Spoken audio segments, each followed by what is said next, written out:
Did you know that the New York Times once said about this very podcast that it's not hard to imagine being transported to Paris while listening?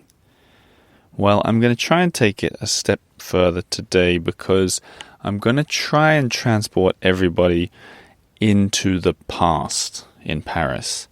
The idea with this episode is through two very special guests, we're going to take a very close look at Paris in the 1960s and the 1980s. Specifically, through the first impressions that this city had on our two guests today, Valli and Jim Bane. This is the Earful Tower podcast. My name is Oliver G, and Y is for Yesteryear.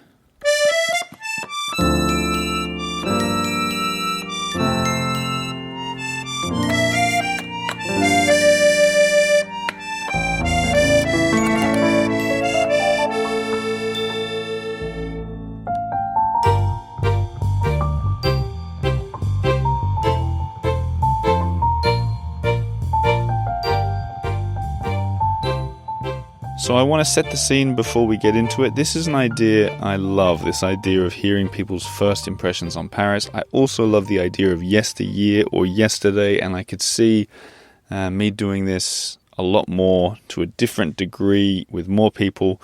But as a tester, I'm going to try it today with just two guests. The first you're going to hear is Valli. She's been on the show before, probably in 2018 or 2019, talking about how she was on the first French rap song. I will link to that in the show notes before so you can meet her really properly there. For this episode, I was back in her living room again and talking about her first time when she moved to Paris in 1981. After that episode, you'll hear from Jim, who was on the podcast in 2017. I'll talk about him before we get to him, but let's start off with a look at Paris in 1981 from Valli.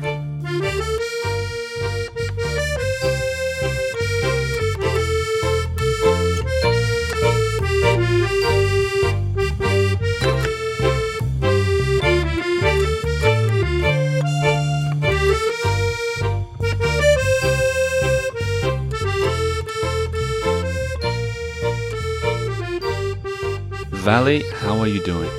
I'm really doing well, Oliver. How are you? I'm very well, especially knowing that we're neighbors now. I don't remember exactly when we talked, when I was last sitting in your living room. Do you remember? I think it was probably 2016. No, it can't have been that long ago. You weren't born yet. No. Let me think. I don't know, but at least 5 or 6, 7 years I'd say ago. you're close. Maybe 17, maybe 18 or something like that. Maybe in 2018. So it's nice that we're already in the nostalgic mood going back to 2018, but I want to reverse that 18 around. I want to go to 1981, which my notes suggest is when you came to Paris. I absolutely came to Paris in May 1981, so people who know a little about history, especially French history, will remember that in May 1981, François Mitterrand was elected president. It was the first time there was a socialist president who was elected in this country, in the Fifth Republic. And so it was a pretty big deal for French people at the time, and especially people I was hanging out with, so happy to have a left-wing president. So there was a big effervescence. I got here in May. I came to Europe through London, but I remember hearing about it. And when I got to Paris, there was this festive mood. I mean, people are thinking, okay, things are going to change. We're going to think about the other person. It's not I'm not going to think only about myself. We're going to, have a socialist government. And so people were in such a good mood. And I missed the day of the election, but I came a couple days later, and I remember practically my fourth night in Paris, Mitterrand was going to go up to the Pantheon and put a rose in the big vault. And so, my French friends, come on, we're going to go up. So I said, okay. I didn't really know what was going on. It was pouring rain. We were dancing, walking up Boulevard Saint-Michel and getting to the Panthéon. And then Mitterrand, I didn't really see him because there's so many people, but we were still there dancing under the under the reign. I was sort of, do I really understand what it is to be socialist? I mean, Reagan had just been elected in America, and my parents were Democrats, but still, so it was sort of like new to me, because in America, when you said someone's a socialist, even today, it was a dirty word. But once I got to France and realized, what it meant to be socialist. Anyway, people were in a really good mood when I got here. This feels like what you hear about after World War II, like people, just so this ecstatic, it sounds like. I mean, the other thing that strikes me is you came at such a happy time by the sounds. I want to focus on that, but just a personal side note, that is so different to my story coming here, because I came to cover the Charlie Hebdo terror attacks. Oh my goodness. That was my first days moving to Paris. And it only just occurs to me as we're talking now, that maybe someone's going to interview me in 30 years and ask me about it. And you and me, Valli, we got very different stories. Very different story. Well, it's about... Yours is a very tragic story. I was there probably in the same demonstrations as you were, walking for people. The only similarity is that people got together and people were in the streets. Good point. Yeah. But enough about. Although it's an episode of Yesteryear, we can take tangents. But I want some context, and I know that we've done a podcast episode before. But you came here. Your stories. How young were you? My God! You're not asking how old I am. No, roughly. Come on. Were you? Can we even hint at it? Okay, I was 22 years old. Okay, you want to know how old I am? No one do today? any math. Okay. No. Okay, so you were What young. if they're listening to this in 5 years, right? Oh, true. But you came here, and we've touched on it before, but you came here and you appeared on a song that became iconic and changed. What, it was like the first rap song or something? It's the first French rap song. I was 22. I'd been out of college for a university, as you say, probably in Australia. For a year, I worked as a waitress with my great degree, and then I had this plan to come travel around Europe. I had been married secretly to a Frenchman when I was in New York. So hang on, what secret? Oh man, this is a whole nother episode. No. But anyway, so I came to France with a girlfriend. We worked as waitresses in quite a cool bar in New York. And we earned enough money to buy our Eurail passes and go around Europe. Great. Okay, so let's focus on Paris then. You get here, the mood is great. You'd come from New York City, and previously you're in Albuquerque in Connecticut, so you've been Mexico. a little bit all over the place. Mm-hmm. You come to Paris, 1981. Everyone's happy. That dies down eventually, I'm sure. You have time to realize your impressions. This isn't Kansas anymore. What's going on? What do you remember? Well, what I remember, the biggest thrill for me, too, is that I studied art history. I was at the film school, and my minor was art history. And I remember we came from London, and we took the ferry. And when you took the ferry to Calais, you came into Saint-Lazare, Gare Saint-Lazare.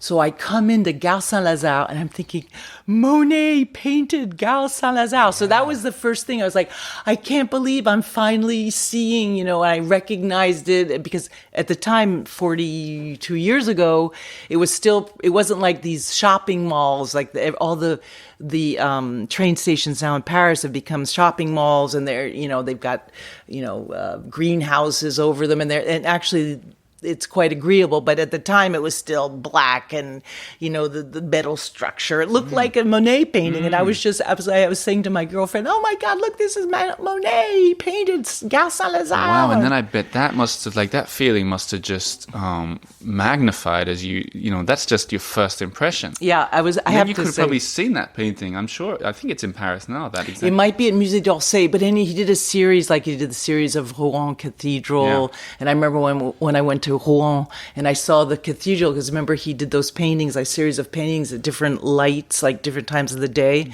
So you see it looking orange, and then you'd see it looking purple and blue, and then you'd see it. So he did the same sort of thing with Gare Saint-Lazare. So if you go to Musée d'Orsay, for example, when I go to Musée d'Orsay to see an exhibit, I always go upstairs, and they're really important paintings even on the ground floor. And I say, I'm going to go see my old friends, Manet. I'm going to go see Déjeuner sur l'herbe. I go upstairs and I see the Impressionists, and I feel like they're old friends. So it's almost like visiting old friends when I go to Musée d'Orsay.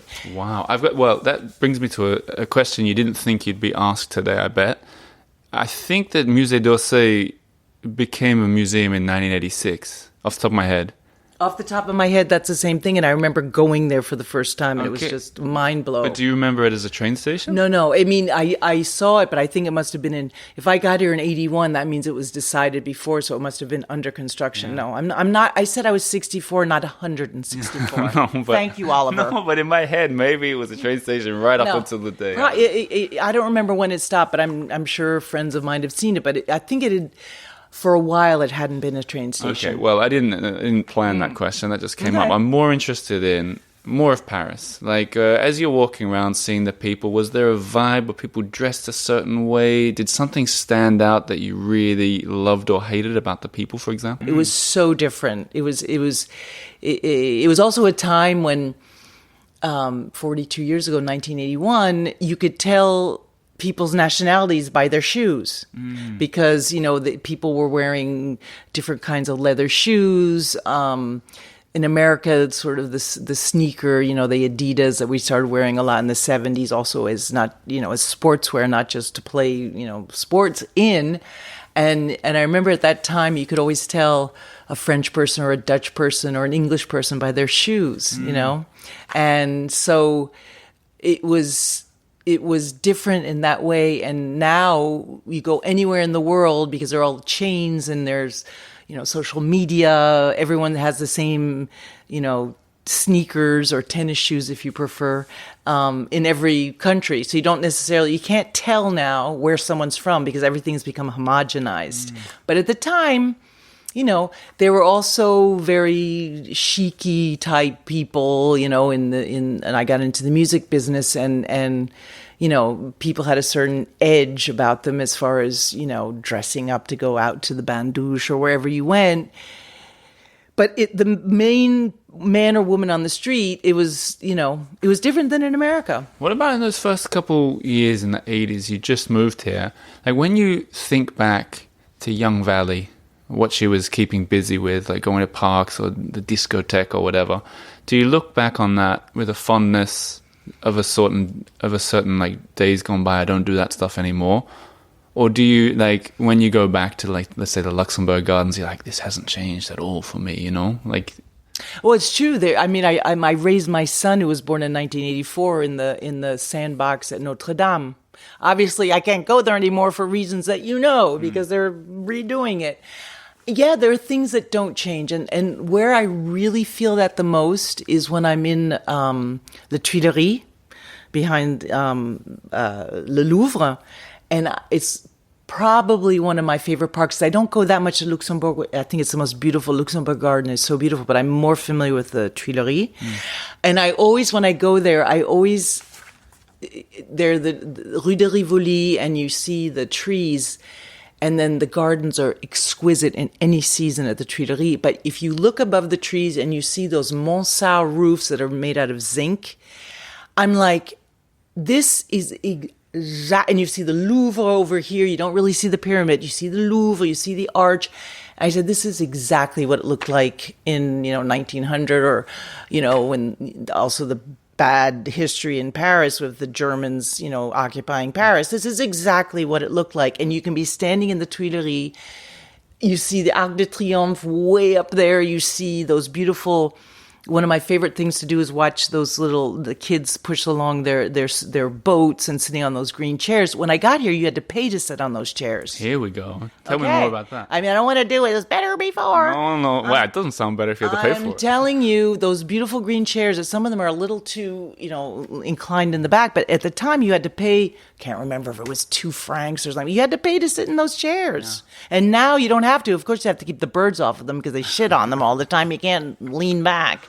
But anyway, that was definitely different. But still, all that has really stayed the same. And I just love to think that people in the Belle Époque and at the turn of the 20th century, it looked, except for what people are wearing, it's exactly the same. And I really like that. I can add to that. I was down at the Place des Vosges recently, and they were doing a film there, right? Mm-hmm. And so what they'd done is they'd put mud and hay on the ground. They got rid of all the cars, obviously, and the mud and the hay covered up all the traffic lines and all that.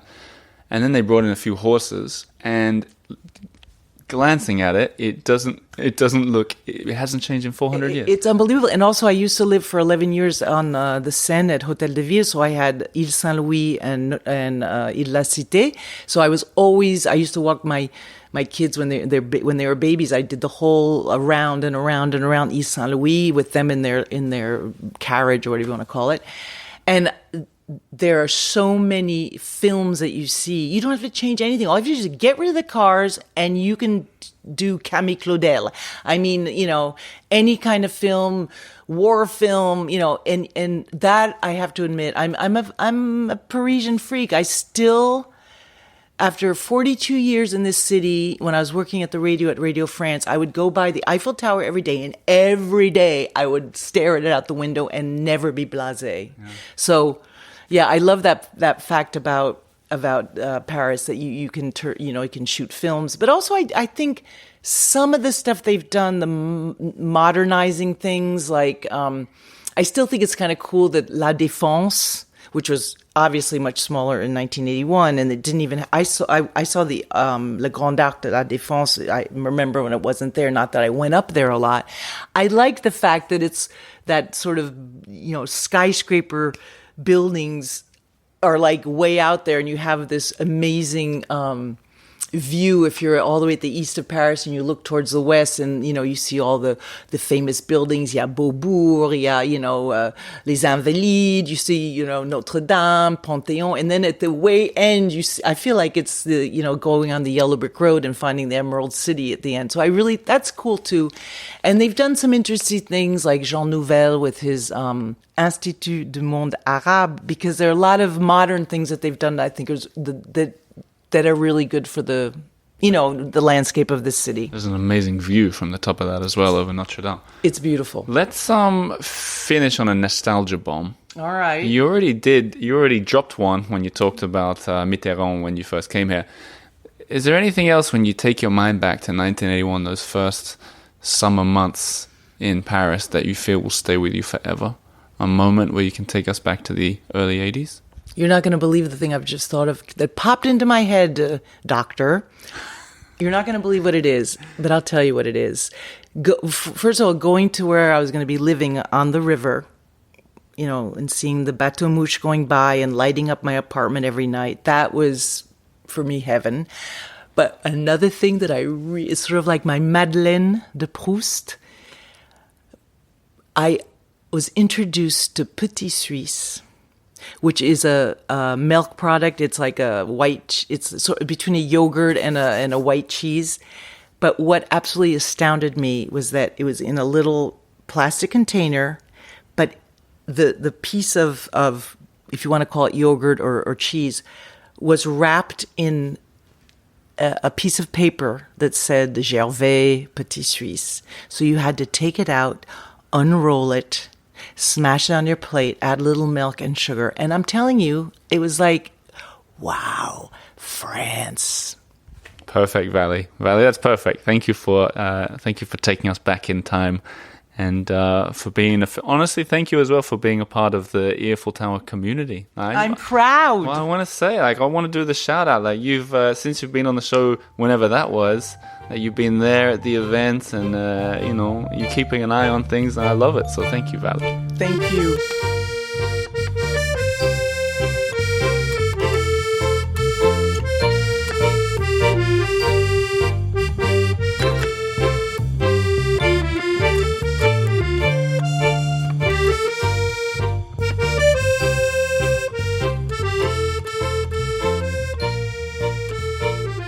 So there you have it, Valli in the 80s. You can find her on French radio. She's really become fully French, doing a lot of music-related radio journalism.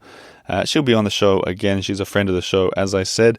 Now, before we get on to the next character that we're going to hear from, the music you've been hearing, as usual, from Press Max, and I'm sure a lot of you have already realized it is a cover version, or Press's version, of an Earful favorite, Charles Aznavour, with his song Hier encore, which translates to Just Yesterday. And in the words of Press, it looks at the past with touches of introspection and longing while wrapping the ideas in an equally wistful and artful melody. It's been covered in both French and English by so many greats, and now by me for the Earful Tower. Enjoy. Thank you, Press. What a lovely song. One of my favorite songs in the history of French music. Now, let's turn the dial of Father Time back a little further. You're going to hear from Jim Bane, who I'm going to link to his first episode on the podcast below as well. But I met him. I just bumped into him on the street. He offered to help me with directions. We got chatting, and I realized he'd been living in Paris for over 50 years. And so we just talked about that, how the city had changed. But for this specific interview, again, we're focusing on his first time in the city in 1963, when it sounded like a very different place indeed. I think you guys will appreciate his artistic eye on the city. A lot of the things he describes are quite visual. This was also recorded in his living room in the 11th arrondissement. This is Jim Bane talking about Paris in the 1960s.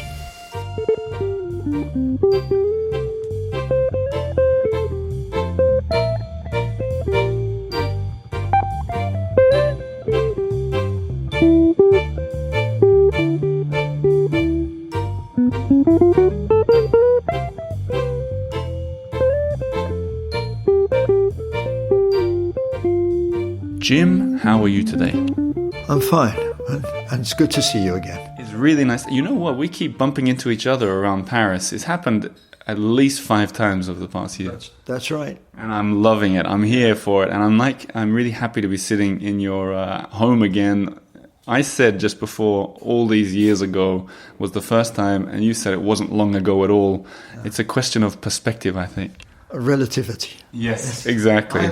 I'm looking from a long way back, so the time distance is a lot shorter for me, you know. Fantastic, because that means that means you're already in the mood for looking back in time, and that's exactly what we're about to do. Are you ready for this? Well, at my age, most of your life is looking back in time. Okay. Well, let's keep going then. Okay, so for the context for everyone at home, you were born in 1946 and lived in London. Then you don't have to rub it in. Okay. Okay, you were born sometime after World War II ended in the UK, and then you hitchhiked down to Paris at the age of 17. So that takes us to 1963. Yes. And I'd love to hear your memories of arriving in Paris in 1963. What do you remember? Paint a picture for us. Okay.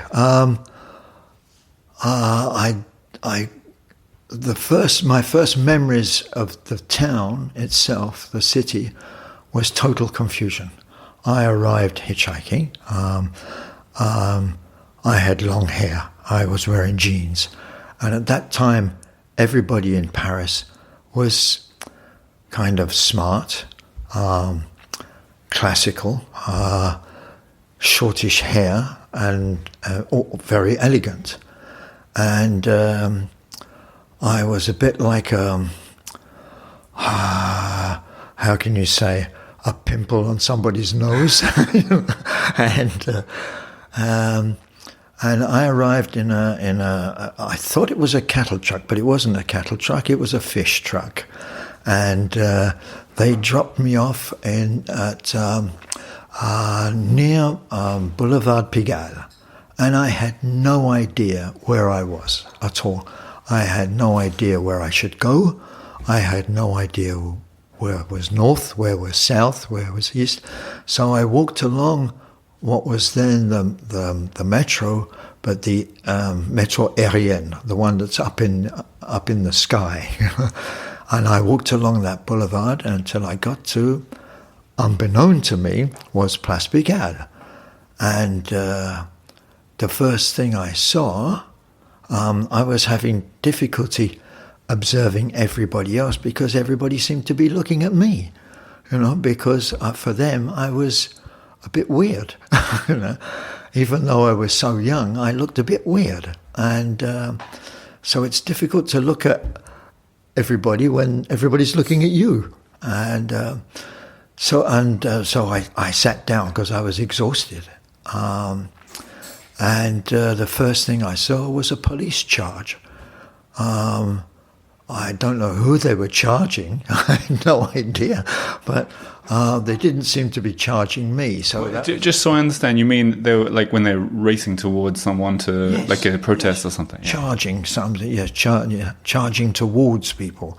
And they were swinging their capes because at that time they were called hirondelles, which means swallows, because they looked like birds with these long capes. And those capes had, to make them hang smartly, had little pieces of lead in the bottom. And so that made a hefty weapon when it was slung around.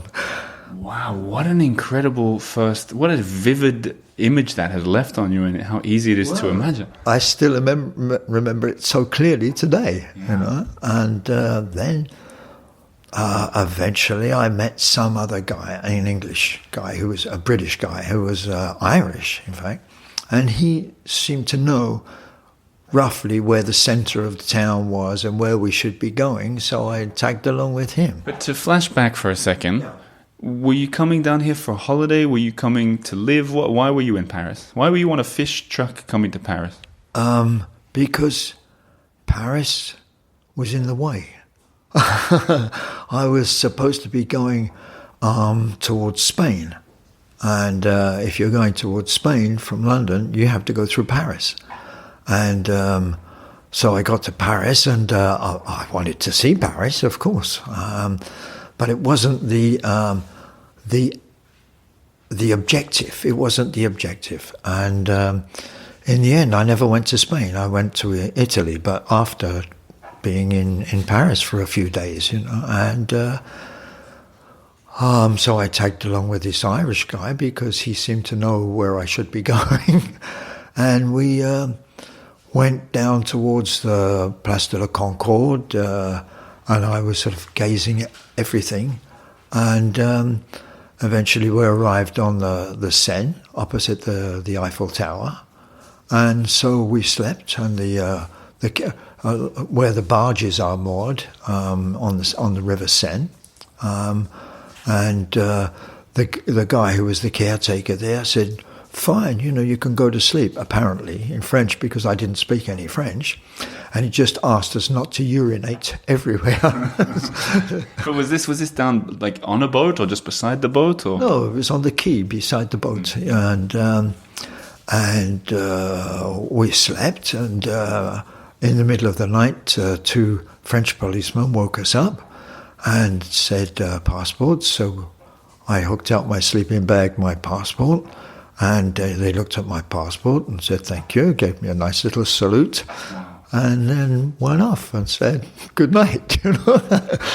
Wow, that feels like it's something from it feels like a scene from one of those detective novels you read, set, in Yesteryear in Paris. But that was just your first day here. Yes. And then, did you continue? Because you ended up living here it's been 55 years or something now. Was that an instrumental visit? Did you want to come back, or was it? I don't really know. It was.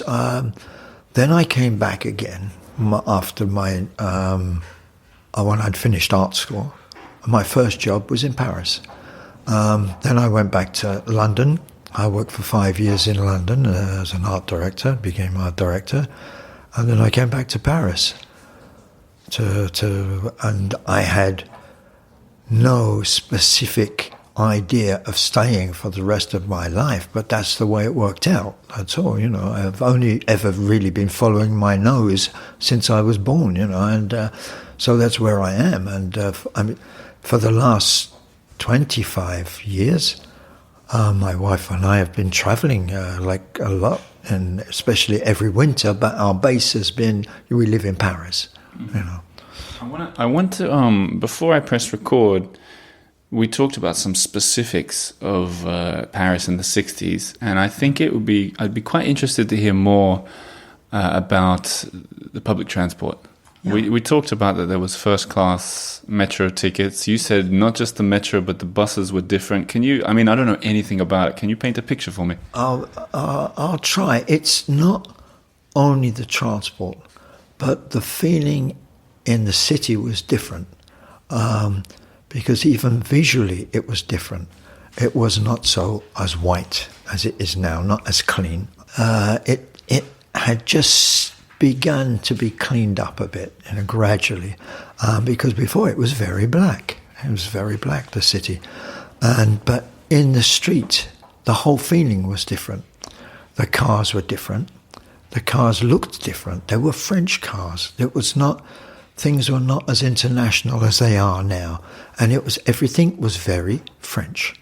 People were wearing, even still to some extent, normal people were wearing, more ordinary people were wearing berets at the time, and still had little moustaches, and the women were different, and they were on velosolex, those little moped things, and the cars looked like, you can have two forests. If one is in England and the other one is in Borneo, they're forests, but they look a bit different. They feel different. And that's how the transport looked in the street. The cars were different. They were like, the French cars looked nothing like anybody else's car. They had the Pard with an engine at the back, and the Renault with an engine at the back, and they had the DS that looked more like a suppository than a car, and of course the deux chevaux, the 2CV, that looked like a sort of car made out of corrugated iron, which was so different. It became, it has its own charm, It looked like a sort of mobile rattling dustbin, It's interesting to me that your memories, especially given your art background, your memories seem very visual. Like these descriptions of cars, the description of... does that... did the art play a part of it as well? In the previous interview I did, Valli mentioned she landed in Saint-Lazare, and the first thing she thought was, this is a Monet painting, the station of Saint-Lazare. Yeah. Do you have a similar recollections of being in this art capital of the universe? I do have that feeling of being in an artistic city. I find it's a city for artists. It's beautiful. And incidentally, I've never seen so many naked ladies on buildings as there are in Paris. You will not find it anywhere else in the world. Do you mean today or in the 60s? No, they're still there. They're all over the place. They're all, ladies naked ladies holding up balconies and decorating doorways and things. You won't find this anywhere else in the world. And when you think that this was done in the 19th century as well, this is quite amazing. When all women were wearing dresses down to their feet, and so yes, it is an artistic feeling city as well. But at that time, it was the capital of France, but it was not an international metropole. It was just the capital of France, and so it was very French. Less international feeling now. You would not find many foreigners in the street. People didn't speak English. I was very fortunate being in the art world, from the art world, that I didn't need language so much, so it was easier for me to fit in and get started here. But I don't know whether I had the feeling of being in a Monet painting or anything, but it certainly is a city for it's a beautiful city. It's a beautiful city, and especially what is peculiar, it's even more beautiful in winter, because when the lights go down and it's wet, everything reflects everywhere and everything is illuminated. It's beautiful. We touched only briefly on the buses. You said that there was something special about the buses, and I want to needle that out of you. What was that all about? Well, the buses were, they didn't look like anybody else's buses. They were only one-story buses, like a truck chassis. But the driver was sitting in a tiny little cabin way up over the front wheels with a huge steering wheel. And in a tiny little cabin, and then the rest of the bus was behind him.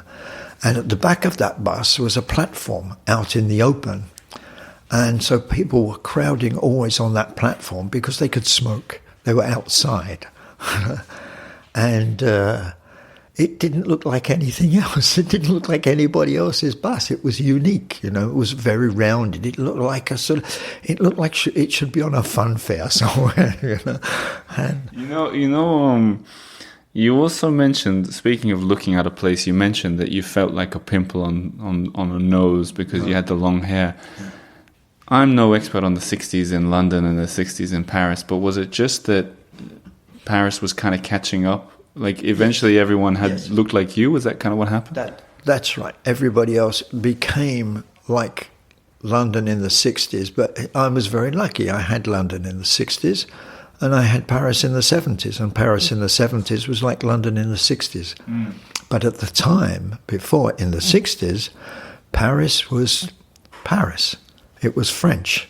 And the French were not into rock and roll, and at that time. So in the 70s, Paris got into this like Beatlemania kind of vibe. That's right.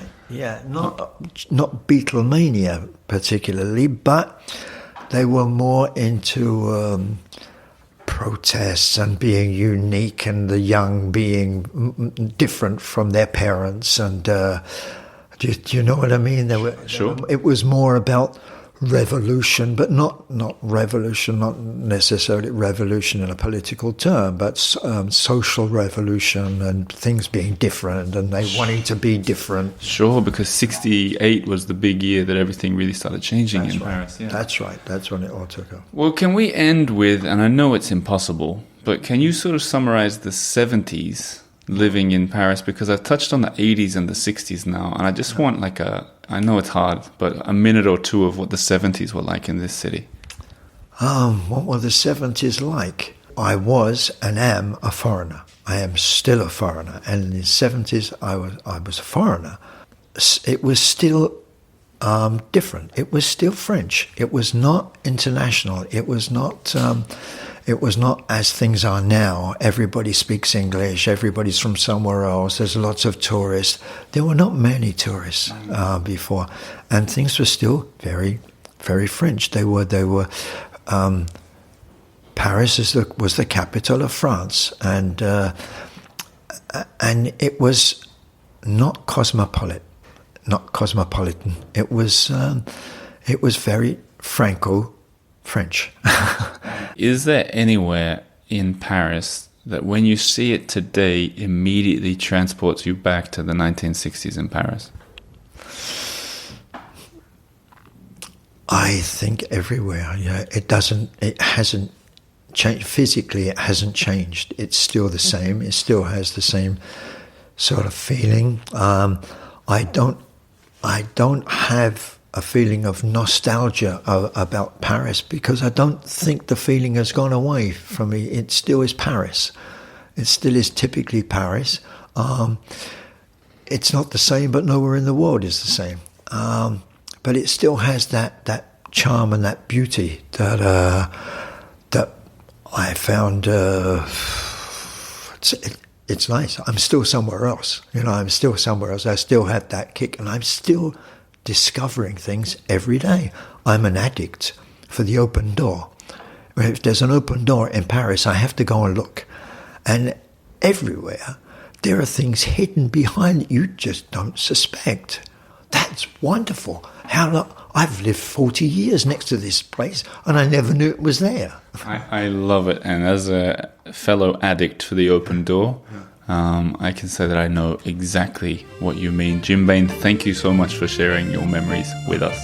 An absolute pleasure.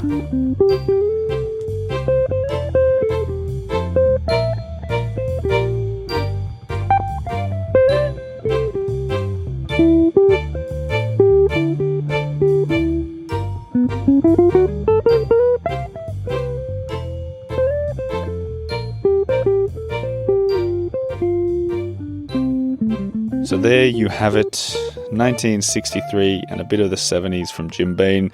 We had the 80s from Valli herself, And look, I even threw in a little bit of 2015 from my own perspective. As I said, I like this idea. I could see doing more with it. It's fascinating to me, the first impression that this city has on people. It always, whether good or bad, it always seems to leave a really stark impression on people, and I'm really intrigued by hearing more about that. So you might hear more of this idea in the future, but for today, we'll cut it there. Yesteryear from the Earful Tower. That answers the question of why, specifically the letter Y, meaning next week is the season finale, the letter Z, or Z as I like to call it, where, as promised, I'll be finishing on a high. This season so far has been extremely fun for me to share with you. I hope you guys have enjoyed it too. I'm also very proud that I've done it without 5 or 6 minutes of adverts like so many of the other podcasts. All I ask is if you like the show and you can spare $10 a month, become a member and unlock a world of extras on Patreon. So that's patreon.com/The Earful Tower.